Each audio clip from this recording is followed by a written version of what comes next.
पूजा, जिसकी अभी अभी शादी हुई है, अपनी आंखों में नई नवेली दुल्हन के हजार सपने सजाए अपने ससुराल की दहलीज पार करती है। लेकिन शादी की पहली ही रात उसके साथ कुछ ऐसा घटित होता है जो उसकी रूह तक को कपा देता है। एक ऐसा भयानक सच जिसकी उसने कभी अपनी सबसे डरावनी कल्पनाओं में भी उम्मीद नहीं की थी। सहमी और टूटी हुई पूजा जब अपनी आखिरी उम्मीद अपनी जेठानी कमलेश के पास हिम्मत जुटाकर अपना दर्द बयां करने जाती है तो सांत्वना के बजाय उसे इनाम में मिलता है चेहरे पर एक जोरदार थप्पड़। पूजा जमीन पर गिरकर बिलख बिलख कर रोने लगती है। आखिर एक नई नवेली दुल्हन के साथ इतना बड़ा धोखा और जुल्म क्यों हुआ? यह कहानी आपको झकझोर कर रख देगी और अंत में एक बहुत गहरी सीख भी देकर जाएगी। लेकिन इस खौफनाक रात तक बात कैसे पहुंची, इसके लिए हमें कहानी के पन्नों को थोड़ा पीछे पलटना होगा। कहानी की असल धुरी है कमलेश। कमलेश एक जिम्मेदार गृहिणी है जो एक भरे पूरे परिवार को संभालती है। उसके परिवार में उसका पति, एक छोटी बेटी, सास, ससुर, एक खामोश दादी और उसका देवर अरुण है। कमलेश के लिए अरुण सिर्फ एक देवर नहीं बल्कि उसके सगे बेटे से भी बढ़कर है।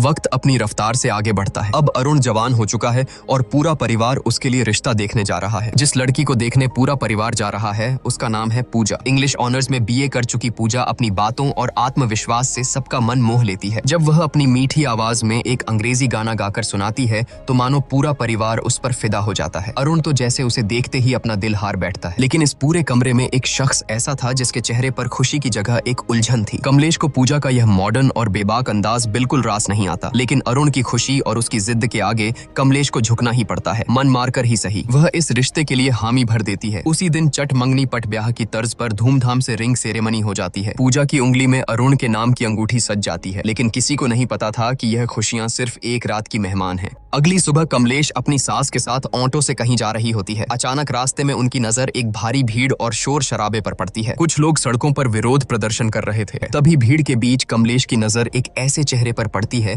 जिसे देखकर उसके पैरों तले जमीन खिसक जाती है। वह सरेआम भड़क उठती है और हुक्म सुनाती है कि ये सब नौटंकी तुरंत बंद करो। गुस्से से आगबूला कमलेश आगे बढ़ती है। पूजा का हाथ झटक कर पकड़ती है और उसकी उंगली से सगाई की अंगूठी बेदर्दी से खींचकर निकाल लेती है। एक ही पल में, एक झटके में उसने वो रिश्ता तोड़ दिया जो कल ही जुड़ा था। जब कमलेश यह तूफान लेकर घर लौटती है तो घर में कोहराम मच जाता है। कमलेश का पति उसे आईना दिखाते हुए कहता है कि जो रायता तुमने बिना सोचे समझे फैलाया है उसे अब तुम्हें ही समेटना होगा। बेचारा अरुण भी लाख मिन्नतें करता है, समझाने की कोशिश करता है कि पूजा की सोच गलत नहीं है, लेकिन कमलेश अपने गुरूर में अंधी हो चुकी थी। उसके कानों पर जूं तक नहीं रेंगती और वह किसी की एक नहीं सुनती। कुछ देर बाद कहानी में एक खूबसूरत और जज्बाती मोड़ आता है। अपने रिश्ते को बचाने और अपनी बात समझाने के लिए पूजा खुद कमलेश के पास पहुंचती है।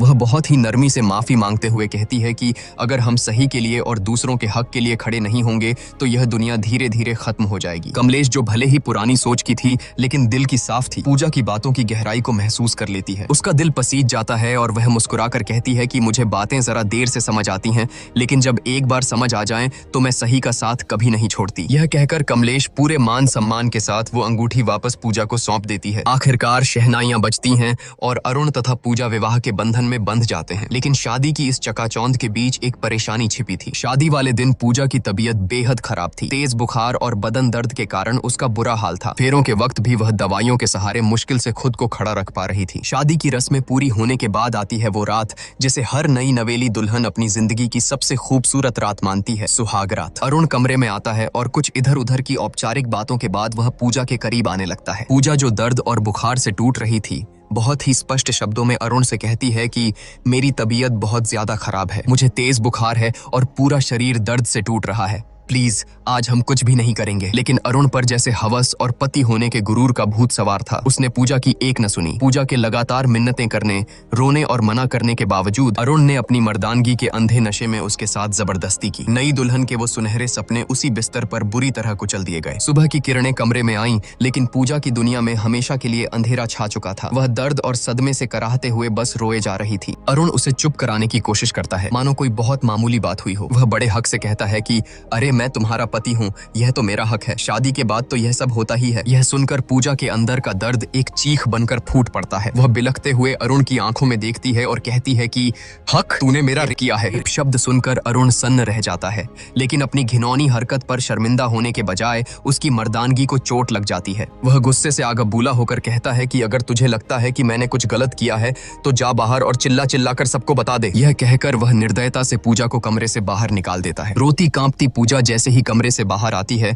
उसकी नजर आंगन में खड़ी कमलेश पर पड़ती है। कमलेश घर की और पड़ोस की कुछ औरतों से बात कर रही थी। पूजा के कानों में कमलेश की आवाज पड़ती है कि औरतें जितना किसी बम के फटने से नहीं डरती, उतना अपनी इज्जत का तमाशा बनने से डरती हैं।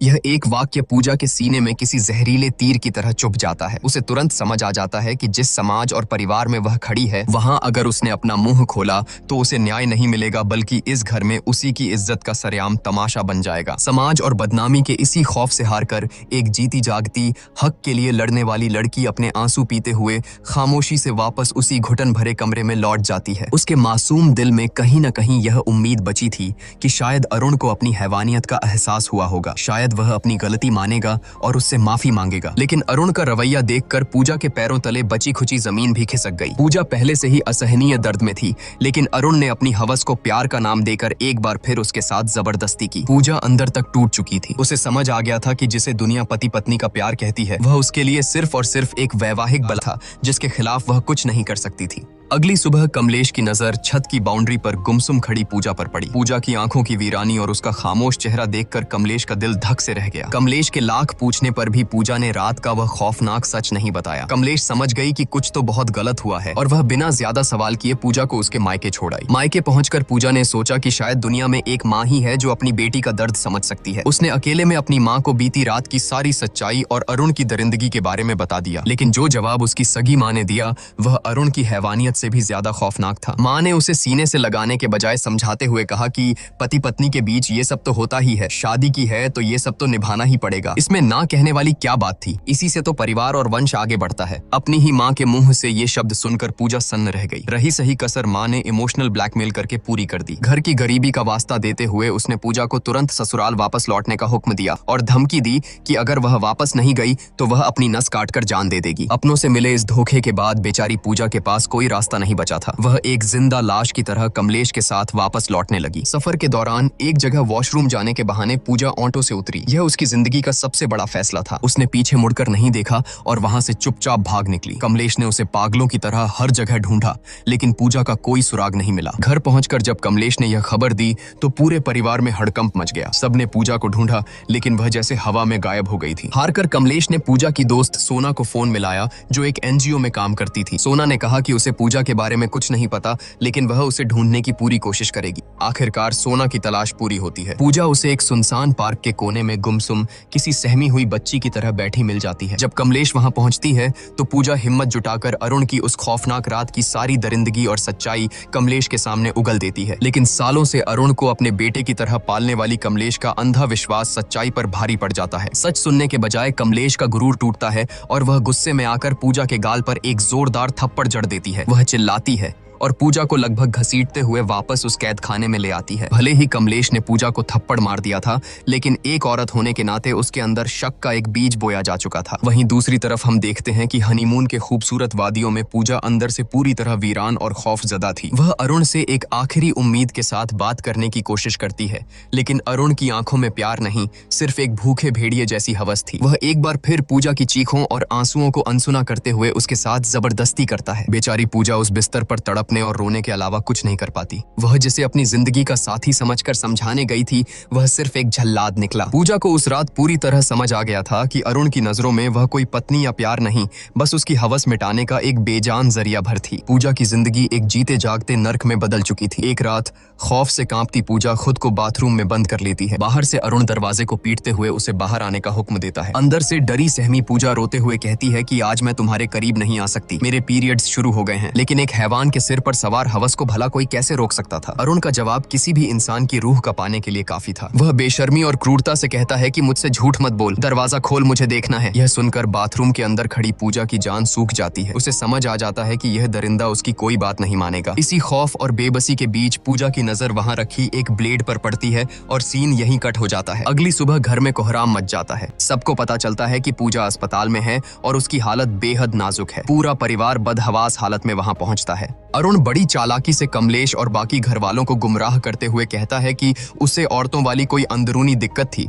शायद उसी वजह से यह हालत हुई है। लेकिन जब कमलेश अंदर जाकर लेडी डॉक्टर से बात करती है तो डॉक्टर जो सच बताती है वह सुनकर कमलेश के पैरों तले जमीन ही नहीं खिसकती बल्कि उसका पूरा वजूद हिल जाता है। डॉक्टर भारी आवाज में बताती है कि पूजा के उन नाजुक हिस्सों पर ब्लेड से गहरे कट लगे हैं और बहुत ज्यादा खून बहने की वजह से उसकी यह हालत हुई है। यह सुनकर कमलेश सन्न रह जाती है। वह तुरंत खुद को संभालती है और घर वालों को वापस भेज देती है, यह कहकर कि वह पूजा के पास रुकेगी। होश आने पर जब कमलेश पूजा के पास बैठती है तो पूजा आंसुओं में डूबकर वह कड़वा सच उगलती है जिसने उसे इस हद तक जाने पर मजबूर किया। यह दर्द सुनकर कमलेश अंदर तक टूट जाती है। उस रात जब कमलेश घर लौटती है तो पूजा के दर्द को महसूस करने के लिए वह खुद बाथरूम में जाती है और हाथ में वही ब्लेड उठाती है। वह उस ब्लेड को अपनी त्वचा पर रखकर वही करने की कोशिश करती है जो पूजा ने किया था, लेकिन ब्लेड की हल्की सी चुभन से ही उसके हाथ कांप जाते हैं। वह ब्लेड फेंक देती है। उस एक पल में कमलेश को गहराई से एहसास हो जाता है कि आखिर वो 21 साल की मासूम लड़की किस कदर खौफ और दर्द से गुजरी होगी कि उसने खुद को इतनी खौफनाक सजा दे दी। अगले दिन जब अरुण अपनी बेशर्मी का लबादा ओढ़े पूजा से मिलने अस्पताल पहुंचता है तो उसे पता चलता है कि कमलेश पहले ही पूजा को डिस्चार्ज कराकर अपने साथ ले जा चुकी है।